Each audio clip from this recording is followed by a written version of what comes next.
eh, kerahiman ilahi. Baik, izinkan saya share screen dulu ya. Oke, sudah bisa terlihatkah? Bisa. Udah ya? Ya, baik. Nah, teman-teman, hari ini saya mencoba memilih tema tentang pertobatan sebagai rahmat kerahiman Allah. Nah, saya rasa ini semuanya juga sudah bukan menjadi rahasia lagi ya. Kita semua tahu dan kita semua percaya bahwa rahmat kerahiman Allah itu tidak pernah habis ya untuk semua orang yang selalu rindu untuk bertobat. Dan ini juga merupakan seruan dari Injil ya. Banyak sekali yang kita lihat di Injil ya, itu seruan tentang pengampunan ya. Nah, bertobatlah, kerajaan Allah sudah dekat, ya kan? Nah, mengampuni tanpa batas. Persis tema hari ini, Injil hari ini, ya. Teman-teman, Injil hari ini dari Injil Lukas bab 17 ayat 1 sampai 6. Tapi saya mau mengutip satu ayat saja, yang ayat 4, ya. Oke. Boleh Ibu Ros bacakan? Tolong bacakan, Bu Ros. Baik. Bahkan jikalau ia berbuat dosa terhadap engkau 7 kali sehari, dan 7 kali ia kembali kepadamu dan berkata, Aku menyesal, engkau harus mengampuni dia. Baik, terima kasih Bu Ros. Perhatikan teman-teman, di sini pesan Yesus itu sangat amat jelas ya dikatakan. Yang saya spotlight hijau. Apabila ya ada orang yang berbuat dosa terhadap kita, bahkan dikatakan 7 kali dalam satu hari, buat kita sebel, buat kita marah, buat kita jengkel, ya. Tetapi katanya, kalau selama 7 kali itu juga dia datang dan minta maaf, ya, maka pesannya adalah engkau harus mengampuni dia. Ada kata harus, berarti wajib, ya, tidak bisa ditawar. Ini sudah menjadi keputusan yang wajib, keharusan, ya. Jadi ada kata harus, engkau harus mengampuni dia. Maka tepat sekali kalau saya mencoba menggambarkan apa yang dikatakan oleh Yesus ini untuk terus mengampuni, ya. Maka judulnya yang tepat adalah mengampuni tanpa batas. Ya. Bahkan dalam perumpamaan Yesus dan muridnya, dalam percakapan Yesus dan muridnya tanya, Guru, berapa kali aku harus mengampuni? Apa jawab Yesus? 70 kali, 7 kali. Artinya apa? Tanpa batas. Karena angka 7, maka di sini juga 7 kali. Angka 7 itu sebagai simbol kekekalan. Simbol keabadian. Berarti simbol tidak ada batasnya. Nah, mari kita renungkan teman-teman. Seringkali kita mengatakan begini. Iya, saya sudah mengampuni. Saya sudah memaafkan. Tapi dia berbuat dosa lagi. Dia jengkelkan lagi. Dia bikin aku marah terus. Orang sabar kan ada batasnya kan Bu Faria? Ini yang seringkali terucap oleh kita. Kita seringkali membela diri. Karena aku udah sering memaafkan dia. Sudah kali ini aku sudah nggak mau lagi memaafkan dia. Berarti kalau demikian, berarti kita membatasi. Ya, kita punya target. Pokoknya saya mau mengampuni tidak boleh lewat dari 3 kali. Tidak boleh lewat dari 7 kali. Ada Yesus mengatakan, kamu harus mengampuni tanpa batas. 70 kali 7 kali artinya tidak terbatas. Jadi mari kita sadari bahwa ini adalah perintah Yesus. Kalau kita mau menjadi pengikut Yesus, kalau kita mengaku kita adalah murid Yesus, kalau kita mengaku kita anak Yesus, anak Allah, maka kita harus mengikuti apa yang diperintahkannya. Ya, itu poin pertama. Lalu kita bandingkan dengan doa Bapa kami. Ya, di dalam Matius 6 bab 6 ayat 12, ini juga ada di Lukas dan Markus. Kita lihat. Kita doa setiap kali doa Bapa kami. Kita mengatakan, ampunilah kami akan kesalahan kami. Seperti kami juga mengampuni orang yang bersalah kepada kami. Teman-teman, mari kita sadari apakah sungguh kita sudah mengampuni orang yang bersalah kepada kita. Atau sebaliknya, kita malah masih menyimpan dendam, masih menyimpan marah.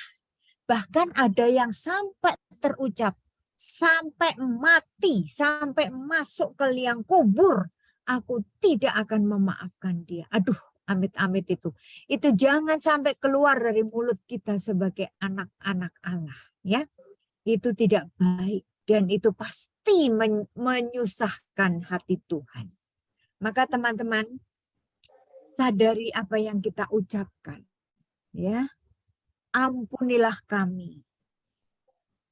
Seperti kami juga mengampuni yang bersalah kepada kami. Sungguh teman-teman, saya tahu bahwa pengampunan, kita mengampuni orang yang apalagi yang sering membuat kita marah, yang sering mengecewakan kita. Itu biasanya orang yang terdekat dengan kita. Dan itu biasanya paling sulit kita memaafkan. Ya kan? Kalau yang melukai kita itu adalah orang-orang yang kita cintai. Itu kekecewaan kita makin besar. Sehingga juga makin susah untuk mengampuni. Tapi ingat pelajaran Yesus. Yesus mengajarkan kepada kita supaya kamu harus mengampuni. Dan mengampuni itu tidak ada batasnya. Ya, jadi saya mencoba mengingatkan untuk kita semua termasuk saya dari 2 ayat ini. Nah, sekarang kita mau melihat bagaimana atau apa yang ditulis oleh Santa Faustina dalam buku hariannya. Kita sebagai devosan kerahiman ilahi, kita wajib tahu apa yang ditulis oleh Santa Faustina.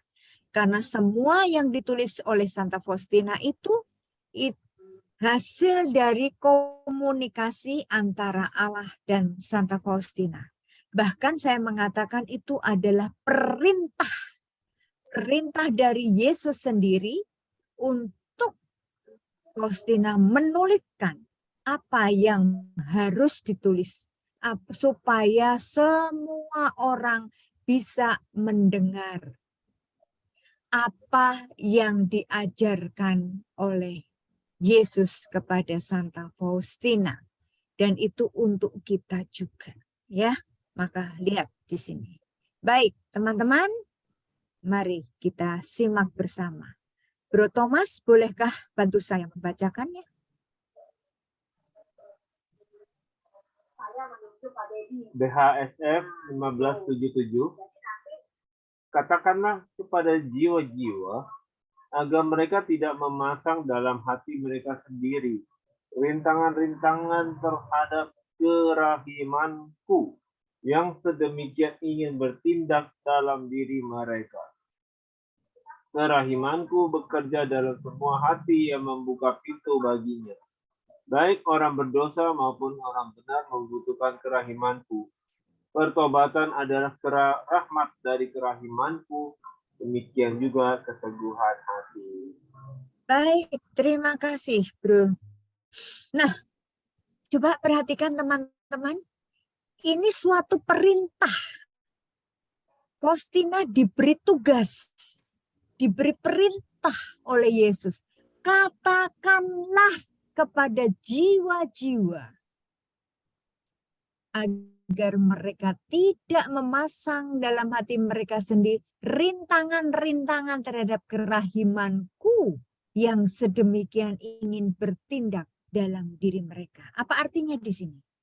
Jangan menutup diri, jangan memblokir diri kita, hati kita untuk menerima rahmat kerahiman Allah. Ya. Karena Yesus mengatakan, kerahimanku bekerja dalam semua hati yang mau membuka pintu bagi kerahiman Allah. Jadi teman-teman, mari buka hati kita selebar-lebarnya, seluas-luasnya, supaya kerahiman Allah sungguh masuk dan bekerja secara optimal, full power di dalam diri kita. Mengapa? Di sini dikatakan, baik orang berdosa maupun orang benar itu membutuhkan kerahimanku. Jadi teman-teman, tidak ada satupun manusia yang mengatakan saya tidak butuh kerahiman Allah. Perhatikan baik-baik di sini. Ya, Yesus sendiri yang mengatakan, baik orang berdosa maupun orang benar itu semuanya membutuhkan kerahimanku. Ya, kita bisa sampai ke rumah Tuhan, kembali ke surga, kembali ke rumah Bapa. Nantinya itu semata-mata karena rahmat kerahiman. Jadi benar sekali kalau di sini ditulis baik orang berdosa maupun orang benar itu membutuhkan kerahiman Allah. Maka kalau kita sungguh menyadari hal ini, mari teman-teman kita buka hati selebar-lebarnya untuk mempersilahkan kerahiman Allah bekerja secara powerful ke dalam diri kita. Ya. Lalu Yesus juga mengatakan pertobatan adalah rahmat dari kerahimanku. Demikian juga keteguhan hati. Jadi teman-teman, inilah judul atau tema yang malam hari ini kita bahas. Saya mendapatkan dari buku harian Santa Faustina nomor 1577. Pertobatan adalah atau sebagai rahmat dari kerahiman Allah. Jadi yang membuat judul bukan saya, tetapi tulisan Santa Faustina. Dan itu berasal dari Yesus sendiri. Maka teman-teman, yuk mulai kita menggali lebih dalam lagi. Apa arti dari pertobatan? Apa arti rahmat kerahiman Allah? Kita tahu bahwa rahmat kerahiman yaitu adalah divine mercy. Sifat Allah yang paling utama adalah Maha Rahim. Ya. Maha Rahim itu artinya Maha Pengampun. Nah, oke, sekarang kita lihat lagi. BHSF 186. Silakan. Bro Johan, adakah? Saya. Oh, oke. Bu Meike, silakan. Hari ini Yesus berkata kepadaku, aku ingin agar dengan lebih mendalam engkau mengenal cinta yang berkobar-kobar dalam hatiku bagi jiwa-jiwa. Dan engkau akan memahami hal ini apabila engkau merenungkan sengsaraku. Serukanlah kerahimanku bagi orang-orang berdosa. Aku merindukan keselamatan mereka.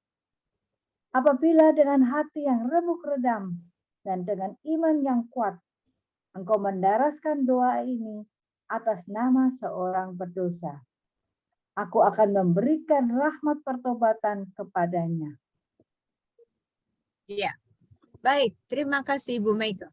Nah, teman-teman lihat di sini ya. Ditulis hari ini Yesus berbicara kepada Faustina. Perhatikan di sini. Aku ingin agar dengan lebih mendalam engkau mengenal cinta yang berkobar-kobar dalam hatiku bagi jiwa-jiwa. Jadi memang pada dasarnya Allah pertama kali menciptakan manusia itu juga atas dasar cinta. Ya, atas dasar kasih kita diciptakan ke dunia ini, ya. Lalu dikatakan di sini engkau akan memahami hal ini, memahami cinta Tuhan yang begitu besar kalau engkau merenungkan sengsaraku. Nah, teman-teman, bagi kita para devosan kerahiman ilahi, itu jam kerahiman, jam itu menjadi kewajiban kita untuk merenungkan sengsara Tuhan. Mari kita refleksikan.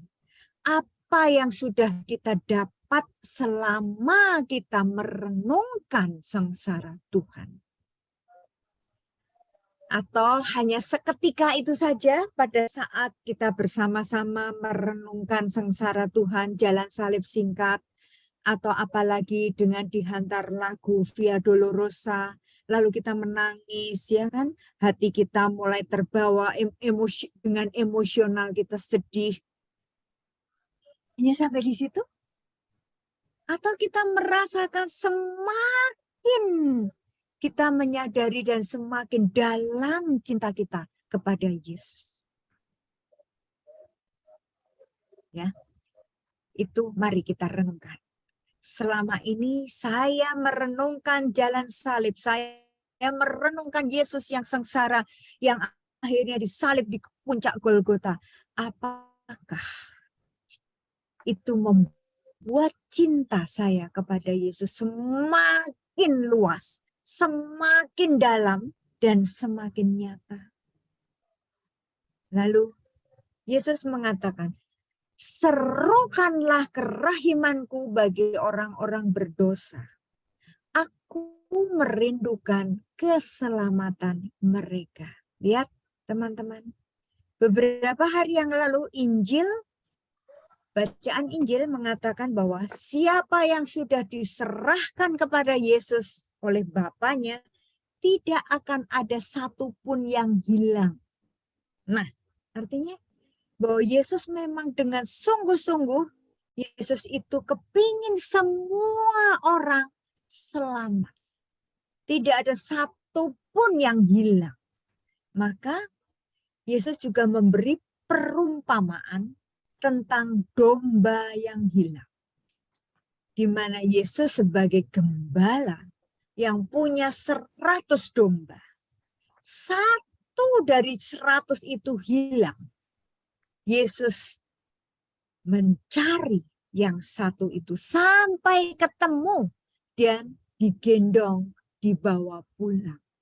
Nah, teman-teman, itulah tanda nyata, bukti nyata bahwa Yesus itu selalu merindukan keselamatan bagi semua orang. Semua orang. Ya. Nah, lalu Yesus juga mengatakan, apabila ada orang dengan hati yang remuk redam dan dengan iman yang kuat, ya, mau datang untuk bertobat, ya, itu pasti pasti, saya mengatakan pasti, Tuhan akan memberikan rahmat pertobatan kepadanya. Ingat, Yesus di dalam Injil Matius mengatakan apa? Hai engkau yang letih, lesu, dan berbeban berat. Beban berat karena punya dosa yang besar. Yesus mengatakan, mari datanglah kepadaku.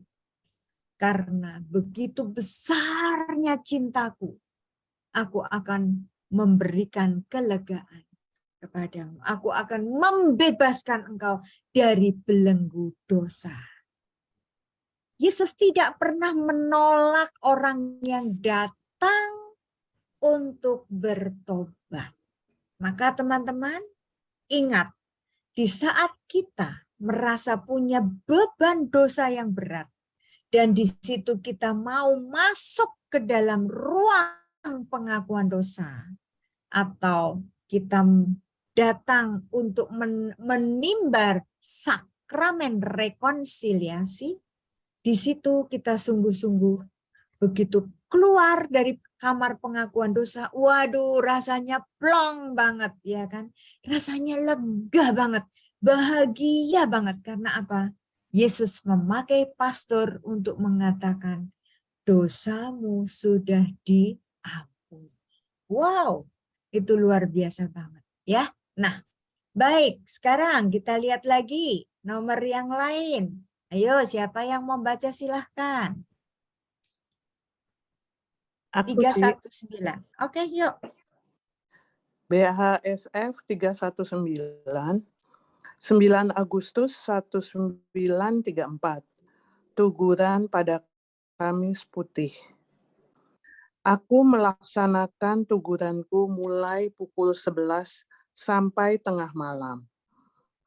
Aku mempersembahkan tuguran ini untuk pertobatan orang-orang berdosa yang keras hati, khususnya untuk mereka yang telah kehilangan harapan akan kerahiman Allah. Aku merenungkan betapa beratnya Tuhan telah menderita dan betapa besar kasih Ia tunjukkan kepada kita. Aku juga merenungkan kenyataan bahwa kita masih belum percaya Allah sedemikian mengasihi kita. Ya Yesus, siapa yang dapat memahami hal ini? Betapa beratnya penderitaan yang harus ditanggung juru selamat kita. Bagaimana Ia dapat meyakinkan kita akan cintanya kalau bahkan kematiannya tidak dapat meyakinkan kita? Aku memanggil seluruh surga untuk bergabung denganku dalam doa penyilihan kepada Tuhan atas sikap tidak tahu terima kasih dari sejumlah jiwa. Baik, terima kasih Feli. Teman-teman, apakah kita juga sering mendoakan orang-orang yang berdosa, yang keras hati? Yo, jujur. Apakah kita pernah atau sering ingat akan orang-orang berdosa yang keras hati? Orang berdosa yang keras hati itu apa maksudnya? Orang yang dengan sengaja berbuat dosa, membunuh, pembunuhan yang berencana.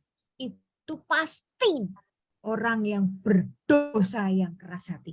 Udah tahu nggak boleh bunuh, ini malah merencanakan pembunuhan dan melibatkan banyak orang. Aduh, ampun deh. Dan sekarang banyak sekali kasus-kasus pembunuhan dengan berencana. Gila kan? Maka teman-teman, apakah kita sudah mendoakan mereka?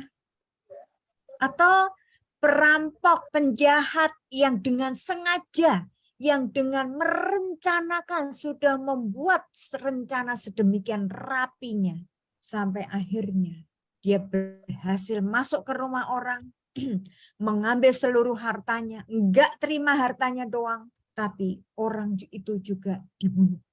Bayangkan. Nah, orang-orang yang seperti inilah yang harus kita doakan supaya mereka mau bertobat, mau menyadari bahwa mereka adalah pendosa yang keras hati dan mau untuk datang kembali kepada Tuhan. Ya, itu PR kita untuk mendoakan orang-orang yang keras hati supaya mereka mau bertobat. Lalu, lihat teman-teman, Faustina itu selalu merenungkan. Dia kalau lagi jalan salib, dia merenungkan Yesus yang begitu menderita. Dan disitulah Faustina sungguh-sungguh menyadari dan merasakan begitu besarnya kasih Allah kepada kita. Di dalam Injil Yohanes 3 ayat 16, semua sudah hafal toh? Karena begitu besar kasih Allah kepada dunia ini, maka ia mengaruniakan putranya yang tunggal. Supaya siapa yang percaya kepadanya tidak binasa, melainkan memperoleh hidup yang kekal. Nah, itu Allah begitu mencintai kita semua, sehingga ia mau mengorbankan putranya sebagai pengorbanan yang luar biasa sempurna untuk menebus dosa-dosa kita, untuk menyelamatkan kita. Nah, lalu Faustina mengatakan, "Ya Yesus, siapa yang dapat memahami hal ini?" Teman-teman, kita nggak usah nuding orang-orang lain. Tapi coba kita tunjuk ke diri kita masing-masing. Apakah saya sungguh menyadari bahwa Yesus begitu sangat amat mencintai saya sampai rela di kayu salib? Yang sangat menyedihkan kalau sampai kita belum yakin akan cintanya. Bahkan kita sudah tahu Yesus mati di kayu salib, kita seringkali juga masih meragukan. Apalagi di saat kita mengalami pencobaan, mengalami ujian, mempunyai masalah berat, pasti yang muncul dalam pikiran kita adalah, Yesus, di mana Engkau? Mengapa Engkau meninggalkan aku? Yesus, katanya Engkau mencintai aku. Kenapa aku harus mengalami hal ini? Yesus, katanya Engkau mencintai aku. Di mana Engkau? Nah, itu berarti kita masih meragukan. Kita masih belum yakin akan kasih Allah dalam hidup kita. Lalu Faustina memanggil seluruh bala tentara surga, para malaikat, para kudus di surga. Untuk apa? Untuk bersama-sama mendukung Faustina supaya berdoa kepada Tuhan untuk mohon pertobatan bagi orang-orang yang tidak tahu terima kasih. Nah, apakah kita juga termasuk orang yang tidak tahu terima kasih itu? Buat PR direnungkan, ya. Baik, lanjut sekarang. Oke, siapa yang mau baca? Silahkan. Aku ya, Far. Ayo. BHF 1448. Tulislah, berbicaralah tentang kerahimanku, tunjukkanlah kepada jiwa-jiwa di mana mereka harus mencari penghiburan, yakni dalam sidang kerahiman, dalam kurung sakramen rekonsiliasi. Di sana mujizat yang terbesar terjadi dan tak henti-hentinya diulangi. Untuk mengalami sendiri mujizat ini, tidak perlu orang pergi menempuh perjalanan ziarah yang jauh atau melaksanakan sejumlah upacara lahiriah. Cukuplah datang ke kaki wakilku dengan penuh iman dan mengungkapkan kepapaannya, maka mujizat kerahiman ilahi pun akan tampak sepenuhnya. Baik, terima kasih Bu Vero. Teman-teman, Sama-sama. ini juga pesan Yesus kepada Faustina untuk terus-menerus berbicara tentang kerahimanku. Apakah kita sebagai devosan kerahiman ilahi sudah melaksanakan ini? Terus berbicara tentang kerahiman Allah. Terutama bagi teman-teman kita yang belum mengenal kerahiman Allah. Itu tugas kita. Lalu Yesus mengatakan bahwa jiwa-jiwa itu harus mencari penghiburan. Di mana? Melalui sakramen rekonsiliasi, sakramen tobat, melalui ruangan pengakuan dosa. Nah, ini gambarnya. Saya senang banget dengan gambar ini. Ada anak kecil yang lagi berdoa ini minta ampun kepada Tuhan. Ya, ini pastornya yang sedang memberikan ya, dosamu telah diampuni. Teman-teman, bayangkan setiap kita menghadap ke pastor untuk mengakukan dosa-dosa kita, bayangkan gambar ini. Di antara kita, ya, di antara kita dan pastor itu ada Yesus. Atau ada juga gambar Yesus di belakang pastornya. Yesus mengatakan, ini aku yang meminjam mulut dari imam itu. Nah, jadi teman-teman, kalau kita mau ketemu Yesus, ya, sering-seringlah kita masuk ke ruang pengakuan dosa. Karena di situ dikatakan apa? Dikatakan apa? Cukuplah datang ke kaki wakilku dengan penuh iman dan mengungkapkan kepapaannya, mengungkapkan, menyebutkan dosa-dosanya, mengakui dengan sesal, penuh iman, ya. Maka mujizat kerahiman ilahi pun akan tampak sepenuhnya. Teman-teman, apakah kita selama ini menyadari setiap kali kita masuk ke ruang pengakuan dosa, apakah kita menyadari bahwa disitulah kita menerima mujizat kerahiman ilahi? PR berikutnya untuk direnungkan. Apakah kita sungguh-sungguh sadar di saat kita menerima pembebasan dari dosa atau indulgensi, apapun itu, dari seorang imam, ya, tangan imam itu penuh kuasa, ya. Nah, apakah kita menyadari bahwa di saat itulah kita menerima, mengalami mujizat kerahiman Allah. Ya, woi, luar biasa ini. Yes. Nah, ini masih lanjutannya, Bu Vero. Iya. Oke. Meskipun suatu jiwa tampaknya sudah seperti mayat yang membusuk, sehingga dari sudut pandang manusia tidak ada harapan untuk pemulihan dan segala sesuatu tampaknya sudah musnah. Tidaklah demikian dengan Allah. Mujizat kerahiman ilahi sepenuhnya memulihkan jiwa itu. Oh, betapa memprihatinkan mereka yang tidak memanfaatkan mujizat kerahiman Allah ini. Kalian akan berteriak dengan sia-sia, tetapi semua itu sudah terlambat. Iya. Perhatikan teman-teman, ini bahaya sekali kalau sampai kita tidak menyadarinya. Ya, mujizat kerahiman Allah itu terus-menerus diberikan kepada semua jiwa yang mau datang kepadanya.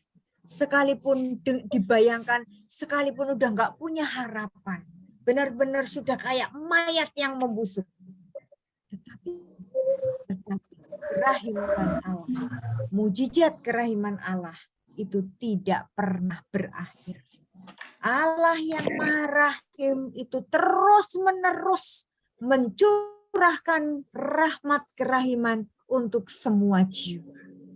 Ya, maka ini pesan buat kita.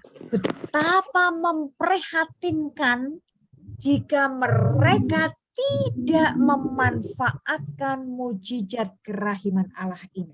Aduh, teman-teman, mari kita ingatkan keluarga kita, saudara kita, sahabat kita untuk berani datang masuk ke dalam sakramen rekonsiliasi untuk menikmati mujizat kerahiman Allah. Karena tadi di situ dikatakan kalau menyia-nyiakan rahmat ini, menolak bahkan rahmat ini, maka sekalipun nanti kalian berteriak-teriak, Tuhan, dulu aku telah melayani Engkau dari Senin sampai hari Minggu, nggak pernah di rumah melayani Engkau, Tuhan. Tapi kita tidak pernah mau menerima rahmat mujizat kerahiman Allah. Maka jangan heran nanti kalau Yesus mengatakan, heh, siapa lo? Gue nggak kenal. Nah lo, gimana itu? Sekalipun kita sudah mengatakan sudah pelayanan, mengusir setan, pokoknya macam-macam yang kita lakukan di dunia ini. Tapi kalau kita menolak rahmat kerahiman Allah, maka dikatakan di sini semuanya itu akan sia-sia. Dan Yesus mengatakan apa? Terlambat sudah. Nah, itu dia. Pintu surga sudah tertutup. Nah, lo gawat lo. Jangan sampai terlambat. Ya, baik. Lanjutnya. 1396. Ayo. Saya lagi ya, Bu. Silakan Ibu Rosi. Hari ini aku mendengar suara di dalam jiwaku. Oh, seandainya para pendosa mengenal kerahimanku, pastilah mereka tidak akan binasa dalam jumlah yang begitu banyak. Katakanlah kepada jiwa-jiwa yang berdosa, supaya jangan takut menghampiri aku. Katakan kepada mereka bahwa kerahimanku sangat besar. Iya, terima kasih Bu Ros. Teman-teman, lihat bagaimana Yesus menggambarkan. Ya ampun, kenapa yang binasa kok banyak banget?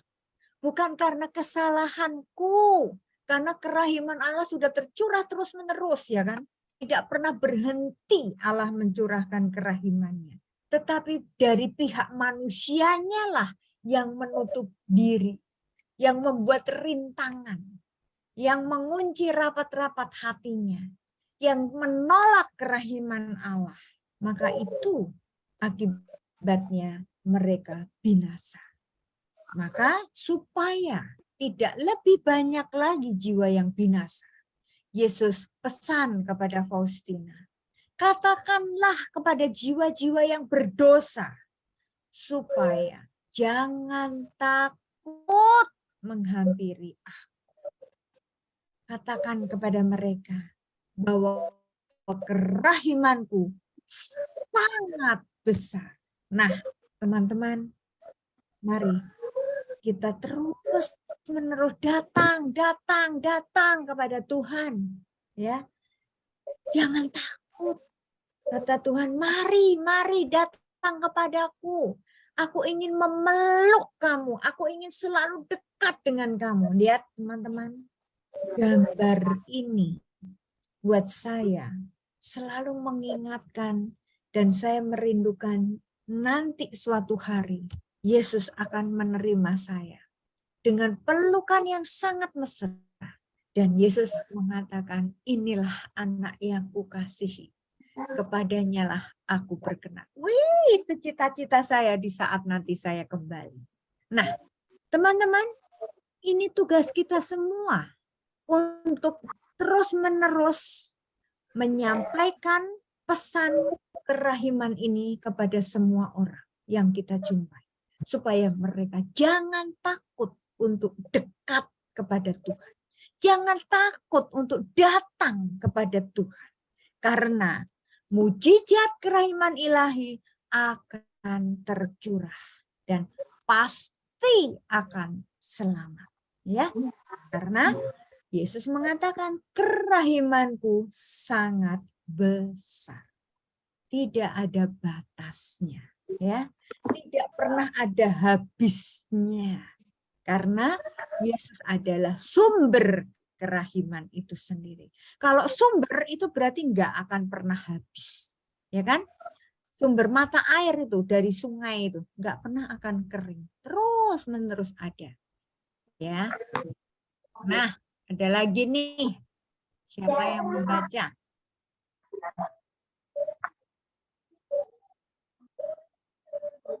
Aku ya, Ci. Yuk, Vel. BHSF 1784. Hari ini dalam kurun percakapan yang panjang, Tuhan berkata kepadaku, betapa besarnya keinginanku untuk menyelamatkan jiwa-jiwa. Juru tulisku yang terkasih, tulislah bahwa aku ingin mencurahkan kehidupan ilahiku ke dalam jiwa-jiwa manusia dan menguduskan mereka. Asal saja mereka mau menerima rahmat-Ku. Orang-orang yang dosanya paling berat pun akan mencapai kesucian yang tinggi kalau mereka mau berharap kepada kerahiman-Ku. Lubuk hatiku yang paling dalam penuh dengan kerahiman yang selalu mengalir, dan semua itu dicurahkan ke atas semua yang Kuciptakan. Iya, terima kasih Feli. Teman-teman, lihat betapa besar keinginan Yesus untuk terus-menerus menyelamatkan jiwa-jiwa. Maka sebenarnya Yesus tidak pernah menginginkan ada satu, sekalipun hanya satu, yang binasa. Yesus mau semuanya, tidak ada yang hilang dalam kawanan domba Allah. Itu. Maka Santa Faustina diberi tugas untuk menuliskan bahwa aku ingin mencurahkan kehidupan ilahiku ke dalam jiwa-jiwa manusia. Lihat, dan menguduskan mereka. Teman-teman, kita semua bisa menjadi kudus. Kita semua bisa menjadi santo dan santa. Kalau kita sungguh-sungguh mau menerima rahmat kerahiman ilahi dengan tulus hati. Buka lebar-lebar hati kita. Terima ya kerahiman Allah. Ya. Lalu di sini juga janjinya Tuhan. Orang yang dosanya paling berat pun akan mencapai kesucian yang tinggi kalau mereka mau berharap kepada kerahiman. Lihat teman-teman, apa maksudnya di sini? Sekalipun masa lalu kita punya masa lalu yang gelap, masa lalu kita penuh dengan dosa, tetapi kalau kita berani meninggalkan semua itu, berani berubah dengan kekuatan yang berasal dari Tuhan Yesus, ya, bersama dengan Roh Kudus yang ada di dalam diri kita, maka kita mendapat kekuatan untuk mau datang menghampiri Allah yang Maha Rahim. Maka sekalipun dosa kita yang besar itu, dikatakan kita pun bisa mencapai kesucian, kekudusan. Ya, apa enggak luar biasa ini? Hah? Ini janji Tuhan yang luar biasa menurut saya. Saya paling senang bahwa Yesus itu tidak pernah dendam. Yesus itu pelupa, terutama lupa terhadap dosa-dosa kita. Ya, setiap kali kita datang ya dengan hati yang penuh sesal, ya, menyesal, sungguh-sungguh niat bertobat, Yesus mengatakan apa? Aku sudah lupa, engkau telah menyakiti hatiku. Aku lupa tuh dengan dosa-dosamu. Itu teman-teman. Jadi Tuhan Yesus itu betul-betul pelupa terhadap dosa-dosa. Tetapi Yesus itu selalu ingat akan setiap apa yang sudah kita lakukan. Gusti mboten sare. Yaitu Tuhan tidak pernah istirahat. Dia selalu mencatat hal-hal yang positif yang selama ini kita sudah lakukan. Perbuatan baik kita itu semuanya dicatat. Dan itu nanti diperhitungkan oleh Tuhan di saat kita menghadap kepada pengadilan akhir. Nah, tetapi kalau untuk dosa-dosanya, dia mengatakan, udah lupa tuh. Gitu. Ya. Nah, lalu lubuk hatiku yang paling dalam, penuh dengan kerahiman yang selalu mengalir. Lihat teman-teman, di sini lubuk hati Yesus yang terdalam. Dari hatiku inilah tercurah darah dan air, dua sinar merah dan pucat, ya, yang selalu tercurah untuk semua jiwa-jiwa yang mau datang dan percaya kepadanya. Dan Yesus selalu mau menerima kita, sekalipun dosa kita sangat besar dan bahkan menjijikkan. Yesus tidak pernah menolak. Justru kita disucikan, dikuduskan. Janjinya Yesus malah kita bisa mencapai kesucian yang tinggi asal kita mau berharap kepada kerahiman. Kita percaya kepada kerahiman Allah. Ya. Jesus, I trust in you. Yesus, engkaulah andalan. Ya, itu teman-teman. Ya. Jadi di sini menggambarkan bahwa Yesus tidak pernah menutup hatinya. Dia selalu membuka lebar-lebar. Sumber kerahiman Allah selalu tercurah.